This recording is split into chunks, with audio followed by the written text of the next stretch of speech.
Hi, I'm Richard Rogers, and I absolutely hope that you enjoy today's spiritual message. You know, we at Unity of Phoenix Spiritual Center are committed to helping people live better lives. We're going to provide you tools over and over, spiritual tools that allow you to live your best possible life. And if you want to leave a donation to continue to allow the work that we do to support other people just like you, we say thank you. Thank you for your generosity, because this ministry is committed to making the world a better place. All right, so we've been doing this mindfulness process for this month.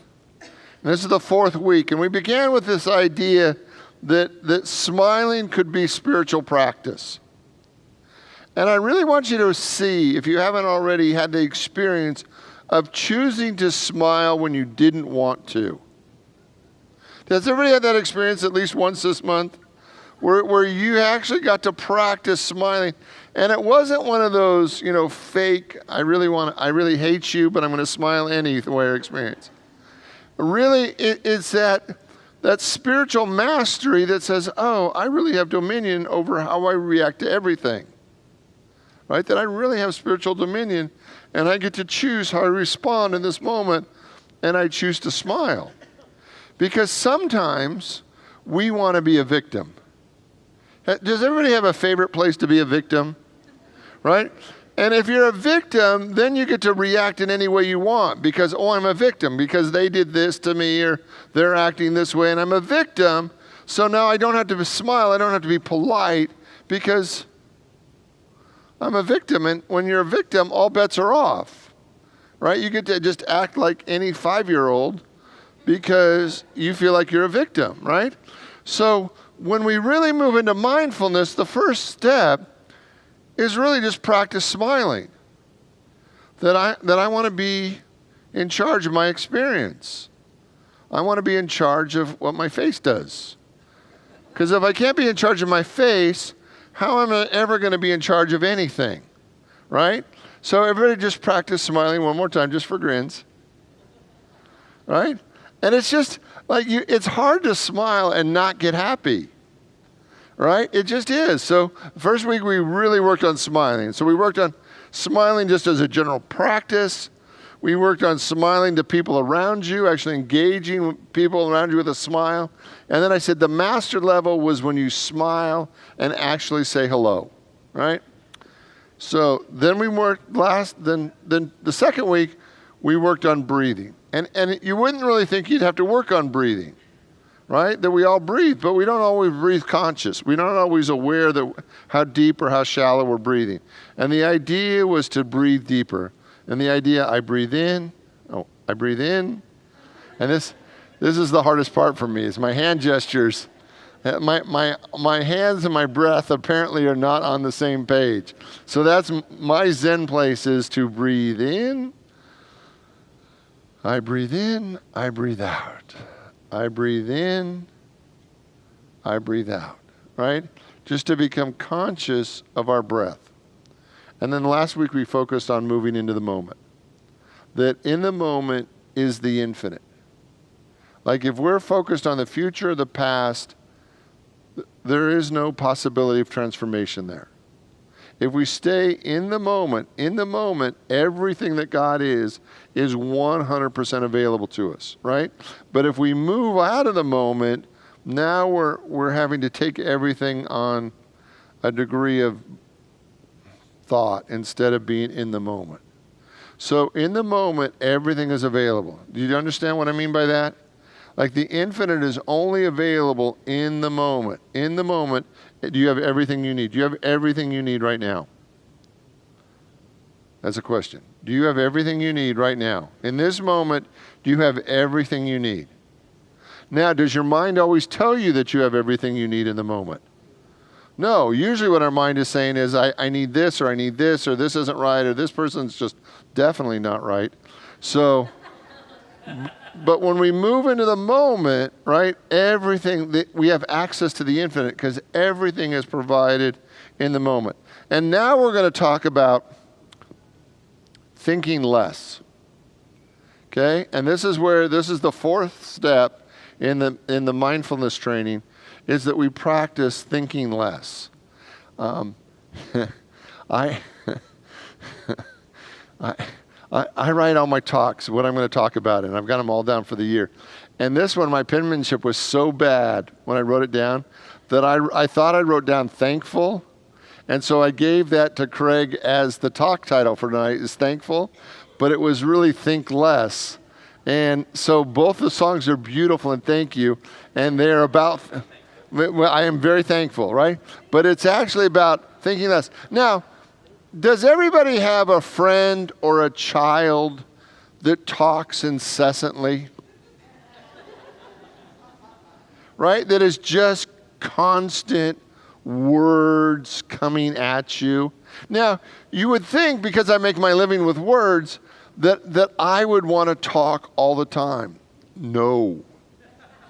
No, I have these outlets to talk, and really everything I need to say in a week is done in 20 minutes, right? And it's right here. I don't, it's just not, I'm not a big talker. That's not who I am. I talk when I need to talk, but if I don't need to talk, I do not talk. So when people talk and talk and talk, I sometimes am challenged by that, right? Because I just think it's like words, right?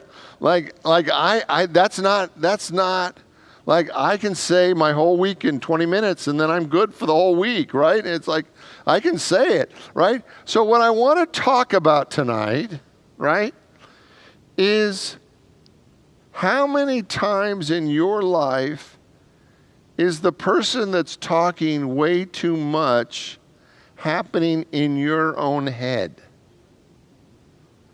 Right?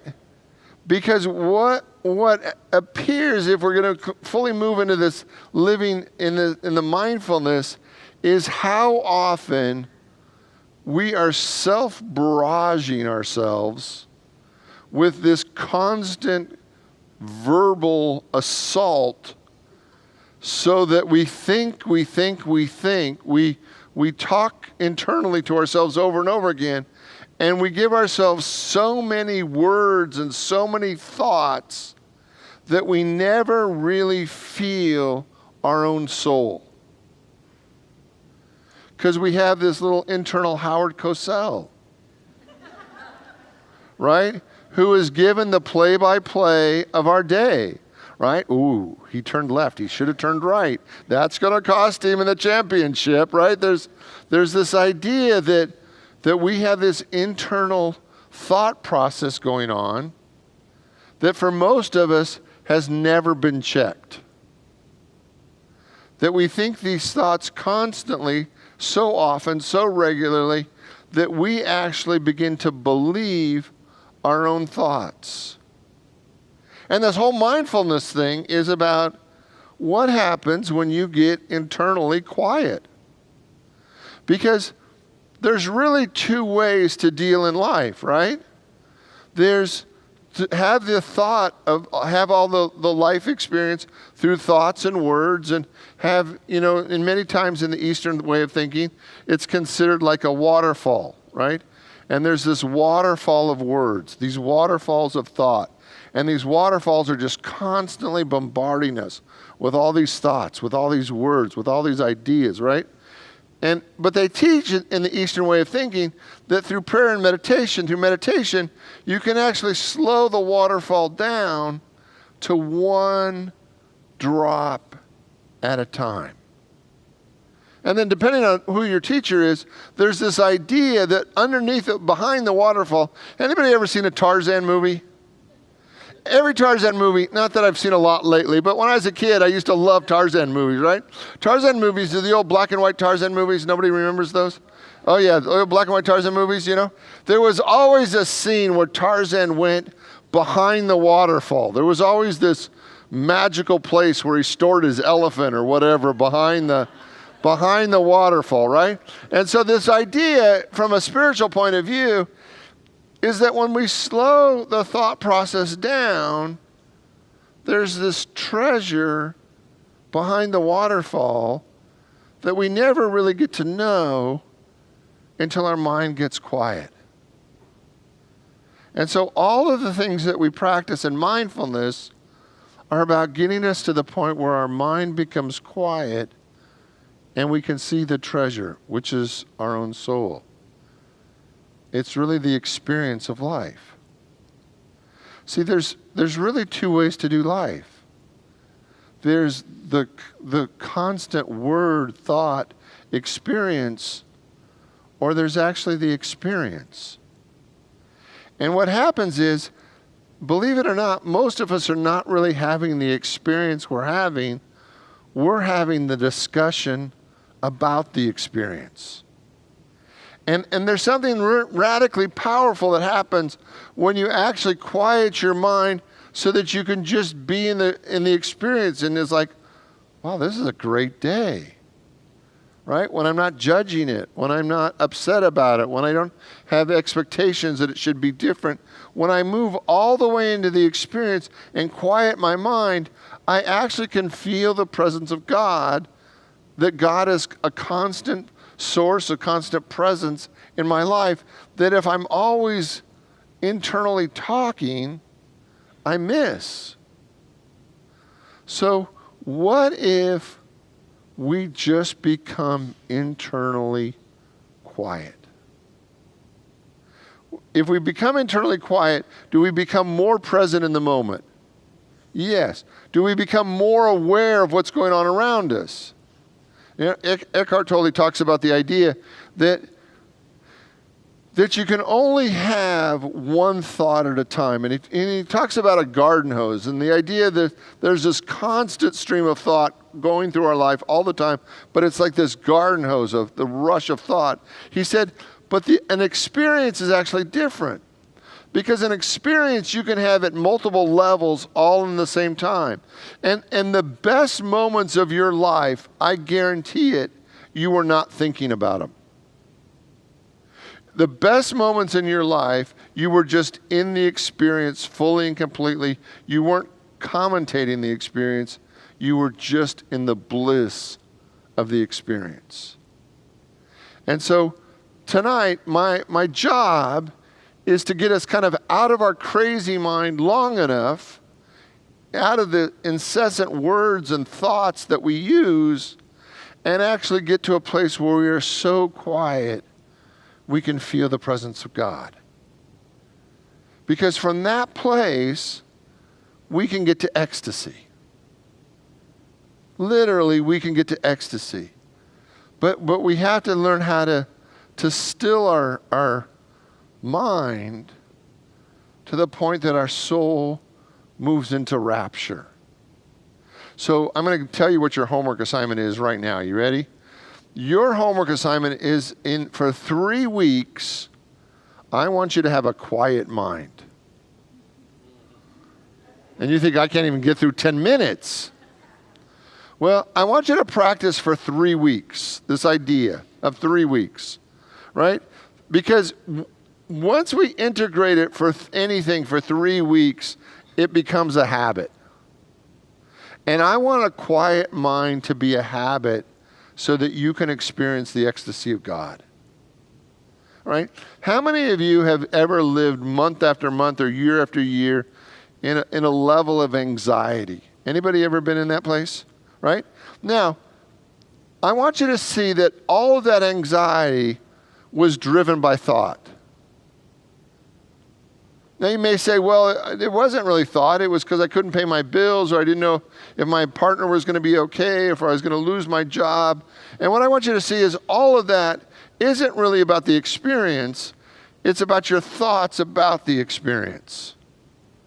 That if you stay in the experience, there's just a level of calm, there's a level of peace. Because if you stay in the experience, there's a deeper sense of knowing that it's all going to work out, that you don't know how it's going to have to work out. But if you just stay in the experience, not the judgment of the experience, not all the noise about the experience, but if you just stay in the experience, there really is a higher level of peace. That you can really have peace with no matter what's going on in your life. The difficulty is, that's why over and over again Jesus says, judge not, right? Because if you don't move into judgment, if you don't move into the thought, if you don't move into the word, but you just stay in the quiet place of your soul, right there, God's got you.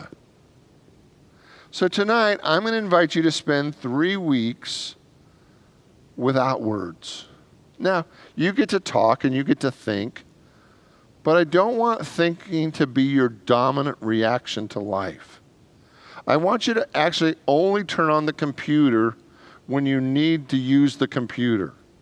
Anybody else like me that sometimes you'll get on the computer just to entertain yourself, and you're not really there for any purpose. You're just there because, you got to play another game of Sudoku or, solitaire, whatever you do on the computer, right? That it's just more mental noise, that you're bored and you just need more noise. But what if for 3 weeks we just live quiet? Now, Reverend Mirage talked about 2 years ago, he did 10 days in the silence, right? What a powerful experience that was for him, how hard it was. And that's external quiet, right?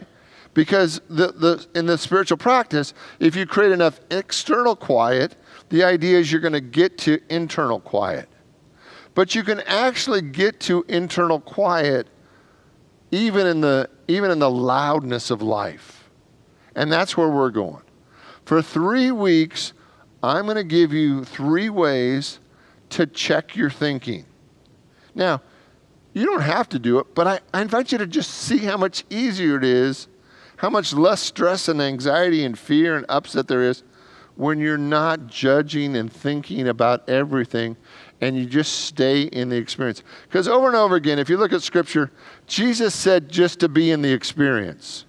Why do you worry about this, or why do you worry about tomorrow, or why do you worry about what you're going to eat or what you're going to wear?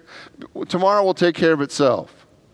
So from a spiritual perspective, the moment is all we really need to focus on. Well, Richard, what about my planning and my taxes? And you stay in the moment, and the next thing leads to the next thing, and the next thing leads to the next thing, and you just stay right here. So, here's Thich Nhat Hanh on the section Thinking Less. When we practice conscious breathing, our thinking will slow down. We give ourselves a real rest. Most of the time we think too much, and mindfulness breathing helps us to be calm, relaxed, and peaceful. It helps us to stop thinking so much and stop being possessed by our sorrows of the past and our worries of the future. It enables us to touch within life this wonderful present moment. Of course, thinking is important, but quite a lot of our thinking is useless and unnecessary. It is as if our head, each of us, has a cassette tape that is always running day and night. We think this, we think that. It's difficult to stop. With a cassette, at least, we can push the stop button. But with our thinking, we don't have this button. We may think and we may worry so much that we cannot sleep. If we go to the doctor for sleeping pills or tranquilizers, this may make the situation even worse because now we don't even rest during our sleep. It will continue using these drugs. We may actually become addicts. We cannot live in this tense way of life. According to this method of conscious breathing, when we breathe in and out, we stop thinking because we are saying in, out. In and out is not thinking. It's just in and out. Are the words to help us concentrate on breathing. If we keep breathing in and out this way for a few minutes, we become quite refreshed.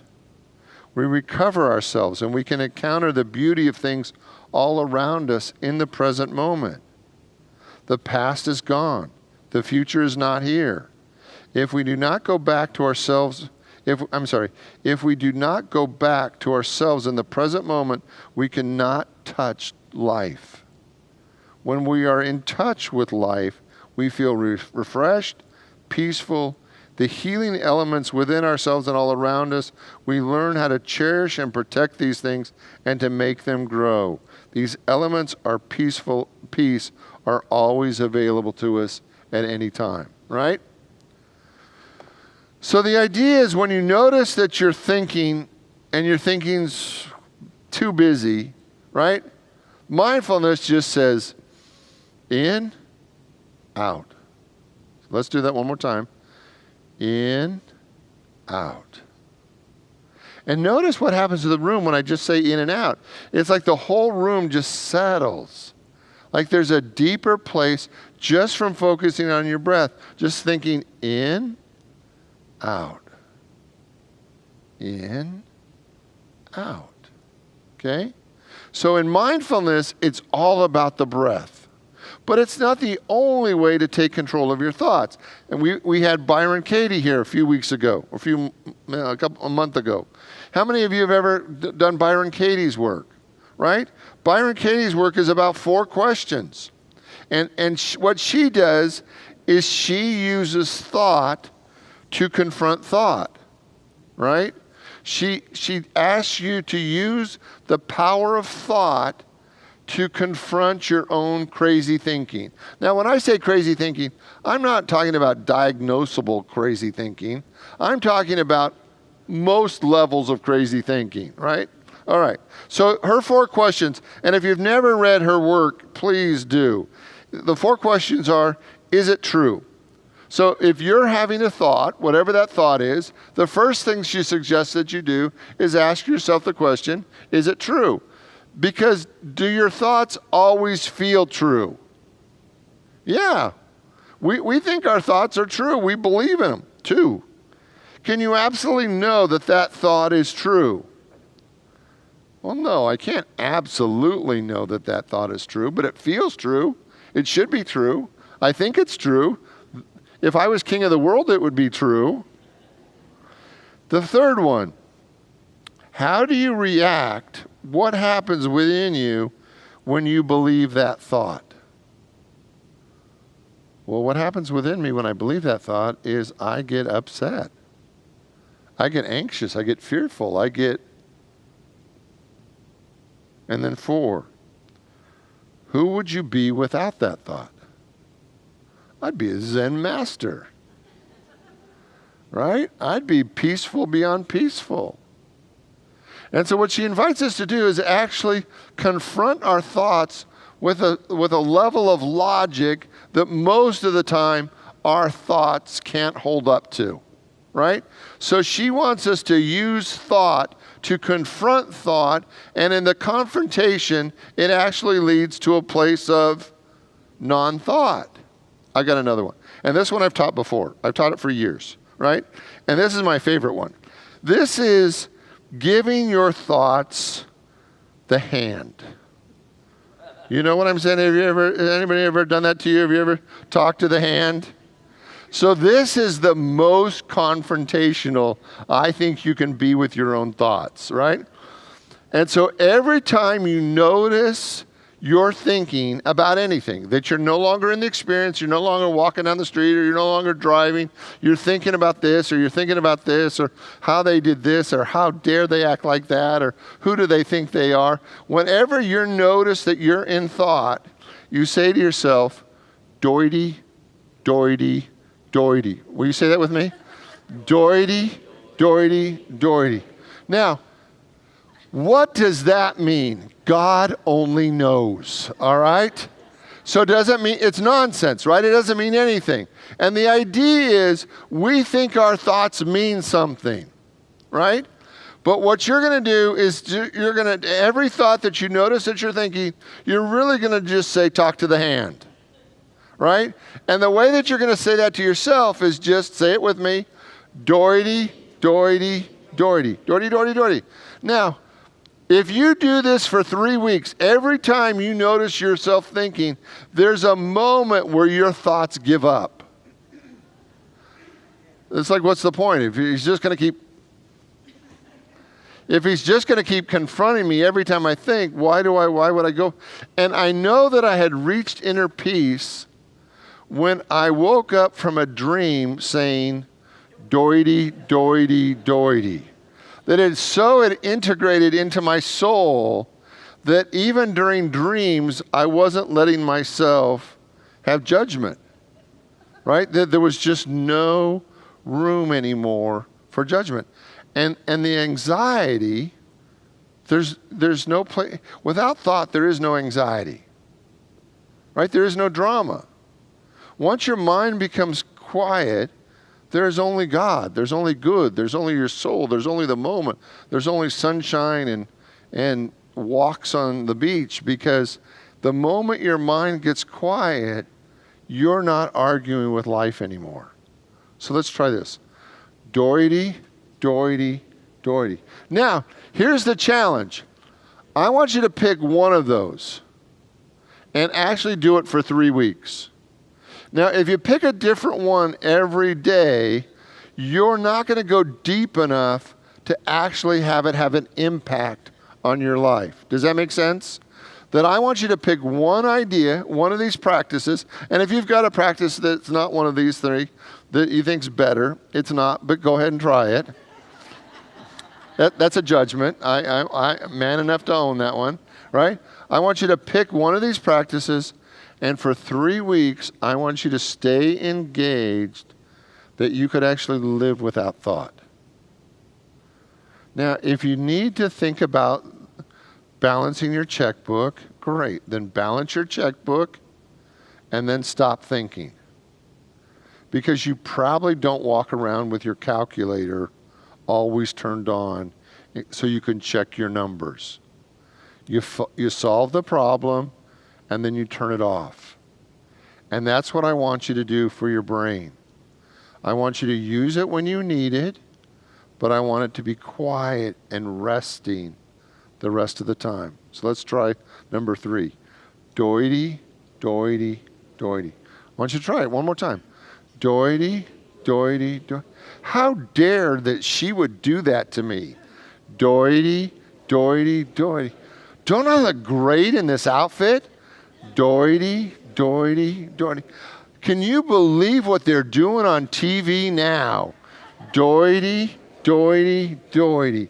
Those politicians, doity, doity, doity, right? And what I want you to see, either breathe in and breathe out, go through the whole 4 steps of Byron Katie, or just doity, doity, doity it, right? And until there is no ripples on the surface of your mind.